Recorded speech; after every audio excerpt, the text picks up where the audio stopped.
नमस्कार मित्रांनो, क्रिकेट कुझिन कारवा चॅनलवर आपलं स्वागत. मी आत्ता आलो आहे वानखेडेला, कारण आज T20 वर्ल्ड कप सुरू होतो आहे.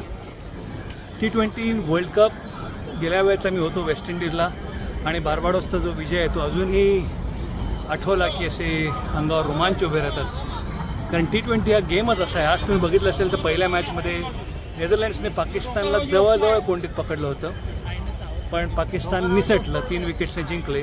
आत्ता USA सामना आहे, म्हणजे अमेरिका आपण म्हणूया. थोडंसं हिणवलं जातं त्यांना की सगळेच भारतीय वंशाचे खेळाडू आहेत, पण USA टीम ही कमी लेखू नका. मी त्यांच्या टीमच्या लोकांशी बोललेलो आहे, वेस्ट इंडिजमध्ये होतो तेव्हा पण बोललो, सौरभ नेत्रावळकरशी तर मी डिटेलमध्ये बोललो की लोकांना डेटाचा वापर करून स्ट्रॅटेजी करता येत. आज लक्षात घ्या, कुठच्याही खेळात, क्रिकेटच नाही, data is the main ingredient for your strategy.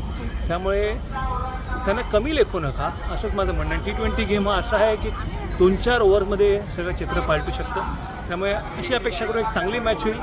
Bharat नक्कीच जिंकेल अशी अपेक्षा आहे, पण सामना चांगला होईल, अगदीच एकतर्फी होणार नाही असं मला वाटतं आहे. तर आजपासून मी तुम्हाला क्रिकेट कुझिन कारवावर वेगवेगळ्या ठिकाणी जिथे जाईन तिथपासून तुम्हाला आखो रेखाल देत राहीन. चला तर बघत राहू क्रिकेट कुझिन कारवा. धन्यवाद.